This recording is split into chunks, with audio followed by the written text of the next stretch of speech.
Hi, I'm Sarah Gonzalez. Welcome to the news and why it matters. It's our Friday show. Yes. Yay! And I wanted to do something a little bit differently in light of Glenn's new book coming out, Addicted to Outrage, September 18th. Just kind of go over the recent stories that are in the headlines currently that are great examples of, okay, maybe we need to stop and take a look at this and decide if this is the direction that we want our country going in. So the latest controversy is over Florida gubernatorial candidate Ron DeSantis. Of course, I know we've all heard what he said, what the controversy is, but let's go ahead and watch it. He is an articulate spokesman for those far left views, and he's a charismatic candidate. And, I watched those Democrat debates. None of that was my cup of tea, but he performed better than the other people there. So we've got to work hard to make sure that we continue Florida going in a good direction. Let's build off the success we've had on Governor Scott. The last thing we need to do is to monkey this up by trying to embrace a socialist agenda with huge tax increases and bankrupting the state. That is not going to work. That's not going to be good for Florida. If I had pearls, I would clutch them right now. I am so shocked and offended. If you don't know the controversy there, he called his opponent English by saying a cup of tea. And related to him. It's, what he said, of course, was monkey it up. And supposedly when you say monkey, you're talking about black people, which I don't know anyone who's done that. And I don't know, what is it, 50 years? I don't know exactly what the time frame would be. But if that's the first thing you equate when you hear that, doesn't that say more on you? Mm-hmm. Yes, it does. Absolutely is. People keep bringing up the point of that, only dogs hear dog whistles. Mm-hmm. Only people who are constantly obsessed with race are going to hear a racial dog whistle. And, I don't think there's any evidence at all or any reason to believe that he meant anything racial by that comment. As Pat, you kind of pointed out on the air today, or was it yesterday, I guess, that he was talking about the subject of the sentence is the policy, the agenda. The agenda. Yeah, mm-hmm. He was specifically talking about the agenda. Yeah, if he would have said, my opponent is a monkey, well, okay, right. You might have something there, or you might be saying the guy's just hyperactive. I've called my kids monkeys. I've called my kid a monkey many times. A lot of times. They're all white. I don't know if anybody's seen them, but they're white. Like super white, like super mega Doppler right. They're too white. So, when the subject is not even the person that you're trying to make it racism about, then it's a manufactured bunch of crap. Yeah. I'm tired of this. It is, and it's interesting too to think about.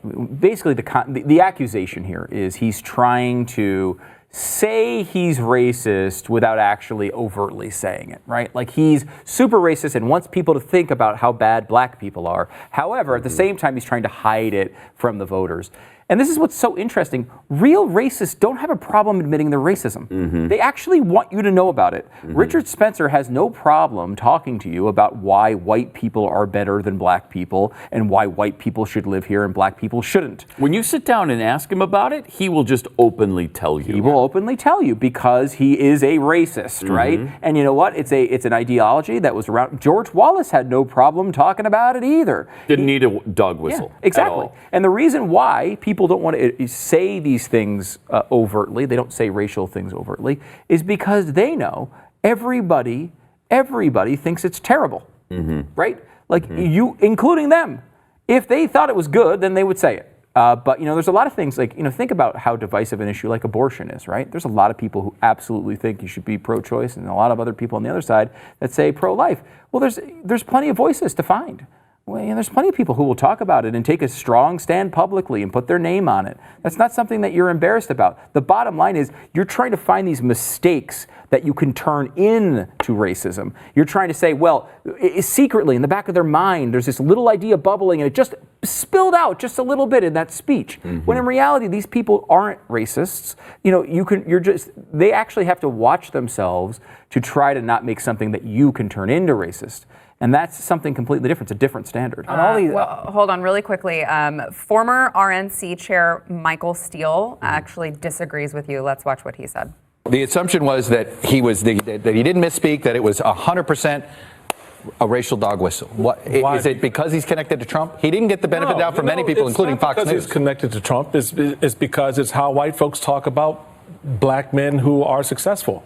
What? That's what? Ridiculous. From Michael Steele? From Michael Steele.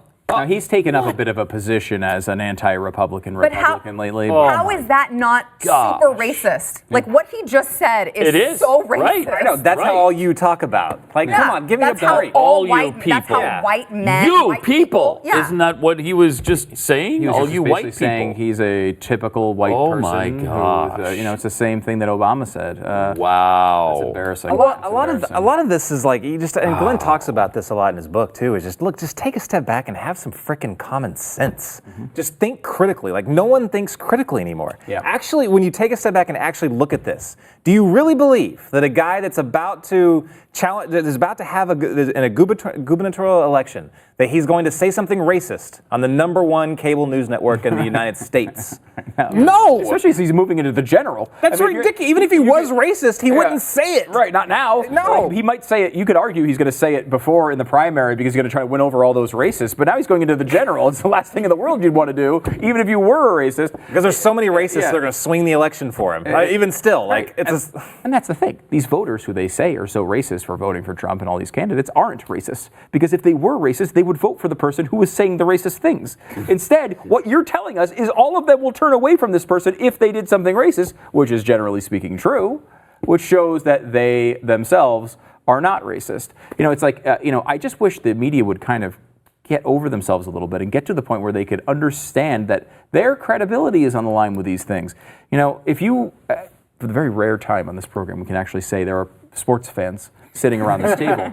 But if you had a commentator who was calling the games for your favorite team and they were always saying the positive thing and always praising every single player and always saying how good every player that came up from the minor leagues was, blah, blah, blah, blah, blah, blah, blah, they'd have no credibility with you.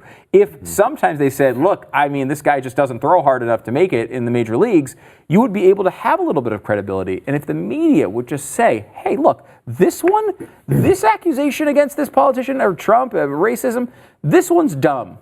You know, we're gonna say, this one's stupid. Brush it aside. Let's wait for something real. And not only that, but how much better would it have been for the candidate to say, look, we've got a spirited battle here, but I don't think that's what he was saying. First of all, I wasn't even the subject of the monkey comment. The agenda is. So let's just move on. I mean, wouldn't that have been nice and refreshing and adult of him to actually admit that when he's got to know that that's not what DeSantis was doing? What's crazy with the media nowadays, it almost seems like they've adopted like Media Matters tactics. Like that wasn't mainstream tactics before. That was like Media Matters. Yep. Like they would like listen to an interview or listen to whatever a pundit or someone would say, and they would seize on one little thing that they would say, completely take it out of context, and then try and blow it up. Now it's like all of the media, mainstream outlets, and even newspapers now are doing the same thing. They're waiting for one little thing that they can take out of context, blow it up, and hopefully everyone gets outraged about it. Yeah, years ago, Pat and I were on the air one day, and we were talking about Keith Olbermann and saying how he was to blame for a mass shooting because the person was a Democrat and was echoing many of the sentiments that Keith Olbermann said on a show every day. And we said it was his fault. Keith Olbermann was responsible. By the way, obviously what we just said was ridiculous. And we stopped and we paused and we said, by the way, this is what they do to us. And we made that point. Media Matters took the clip and ended it when we paused. And then put it on the web and tried to get us all fired. And it wasn't until we called them out on the air and there was a big deal that they had to, write a correction and all this other stuff. But that is a tactic that Media Matters does. They don't exist to expose something that's real. They look to try to find the thing that they can turn into something that enough people will believe is real. Right. That's a totally different thing. It's activism, not journalism. Yeah. And just to bring this all full circle, there was a certain 2008 candidate who may have said something similar. Let's watch that. I come from Chicago, so I want to be honest.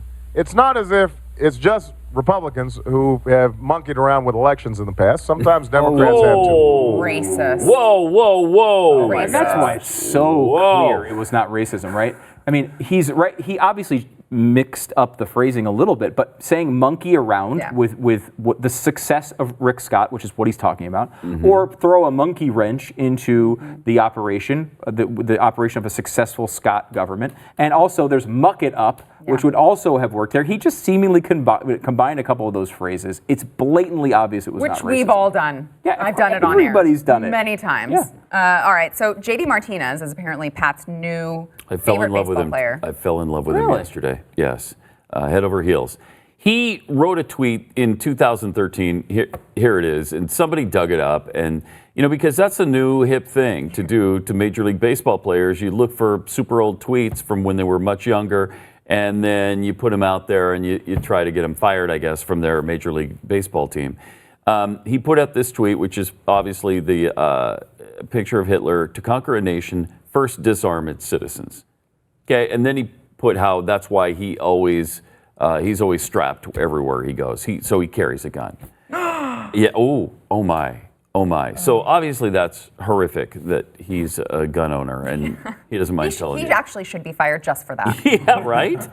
So that came out. People started tweeting about him. There was the fake outrage, as there always is, and he stated, "I still feel that way.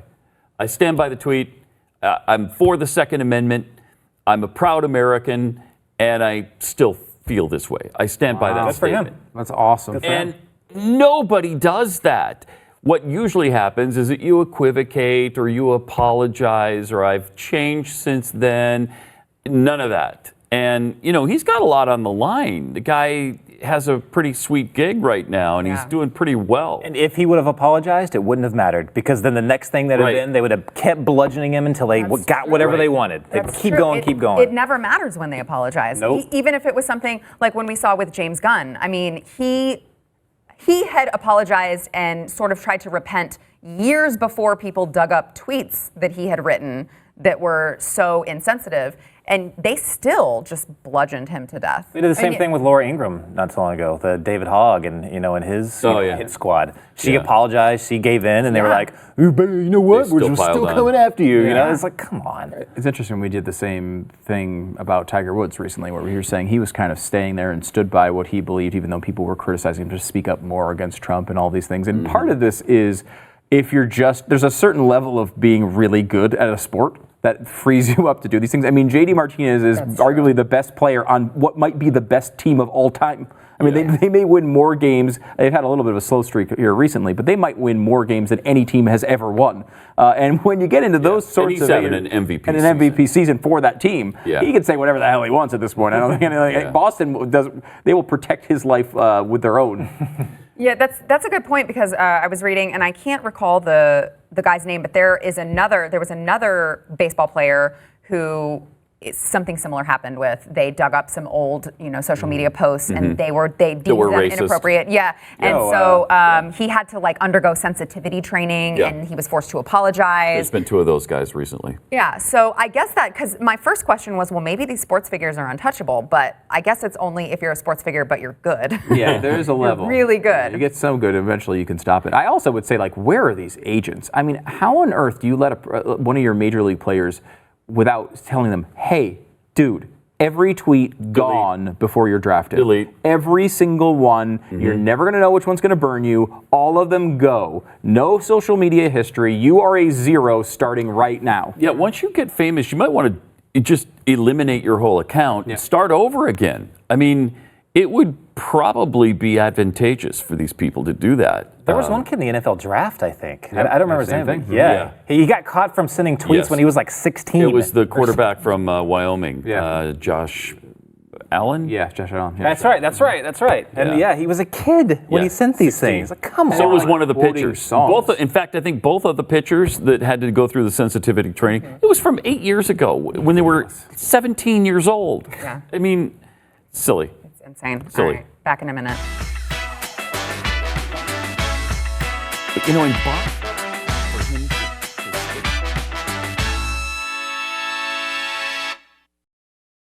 wow, all out? You guys are still just sitting here talking about sports stats, which And I am a sports fan, but there are only so many stats that I can take. you're not a nerd. I get Right, it. I'm not a sports nerd. So moving on to our Addicted to Outrage special, Brown University. There was a researcher who released a study about transgenderism and gender dysphoria. I think you were just talking about that earlier. Yeah, right? there's something on the show on Thursday about that. Yeah, and so teens imitating their peers by turning trans. So it was a study about how many of them, were possibly doing it because one of their friends recently said it, or because there was one that said feeling uncomfortable in their own skin or feeling like they don't fit in. So, just kind of non-specific symptoms, which could be a part of normal puberty or associated with trauma. And they actually found that there was a large percentage, there was a correlation of children who felt this way at the same time that one of these other factors was going on, which led them to believe that it was more about imitating their peers instead of actual gender dysphoria, which is, of course, a real thing. And so the left, of course, torched Brown University. And Brown Hardcore University. conservatives at Brown University. Right, exactly. And Brown University pulled down the article with the research and issued a statement. And part of the statement, they said, Oh my gosh. the School of Public Health has heard from Brown community members expressing concerns that the conclusions of this study could be used to discredit efforts to support transgender youth and invalidate the perspectives of members of the transgender community. It's erasing science. So you have to disavow science now. Yeah. We We're the used science to be deniers, the right? science deniers, and now they at every turn are denying science. That's incredible. Insane Wow. thing. So I'm working on something from Glenn right now about cultural Marxism. And so basically just a really quick history lesson on it. Cultural Marxism were a group of Marxists that were pissed off that Marx's revolution didn't engulf the entire world. So they're like, why didn't it happen? And so their idea was, well, the reason it didn't happen was because everyone was brainwashed culturally for capitalism. So their way to combat that is to come up with a bunch of different social justice issues that could make people feel like victims. So they're like, okay, well, let's. They didn't have gender dysphoria then, but then it was environmentalism. They wanted to make it to where Western culture and capitalism dominated the environment. So they'll make that an issue. Then it was like feminism. They wanted to make it look like Western culture and capitalism dominated.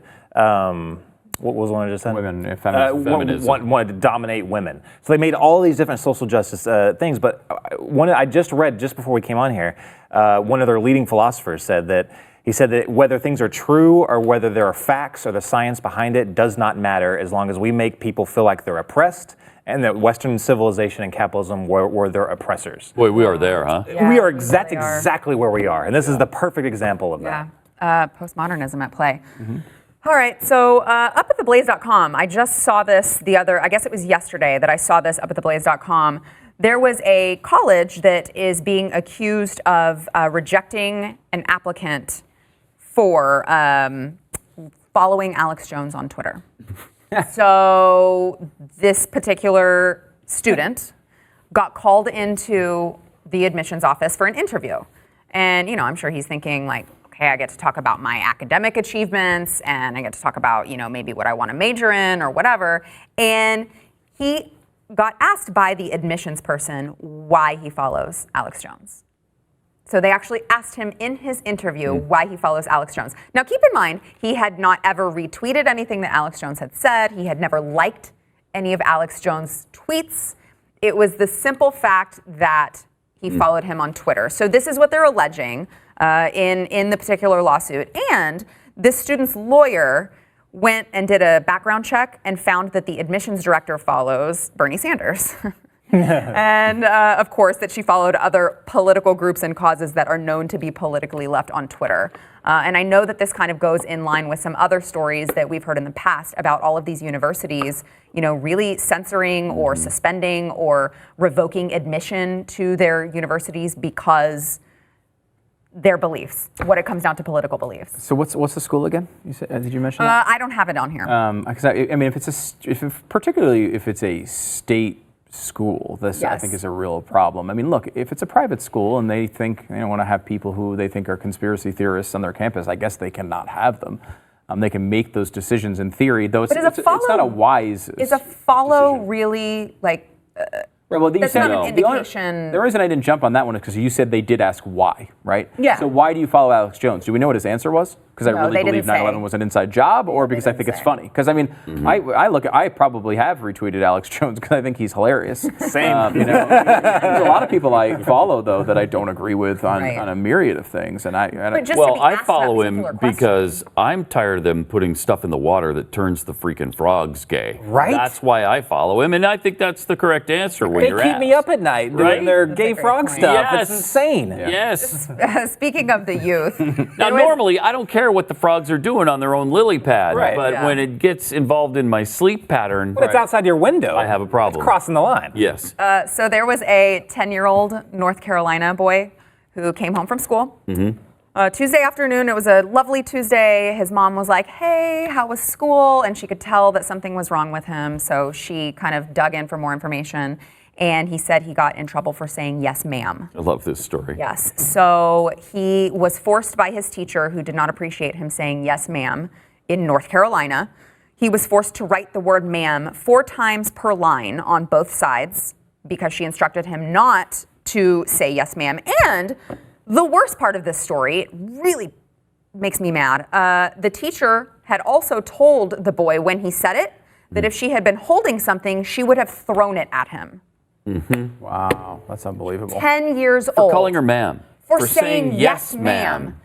Unbelievable to me. Would skank have been better? What should I say? I mean, Well, how do?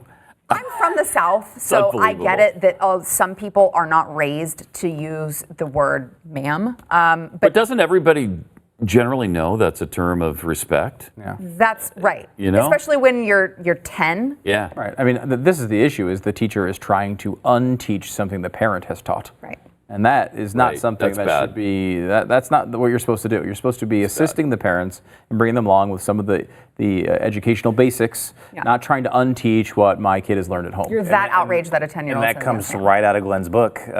He said, what was it, the Woodrow Wilson quote was the purpose of, I think he was talking about universities, but now it looks like they're adapting that all the way down to elementary school, is to make, the purpose of education in this system is to make your kids the more unlike your parents as they can.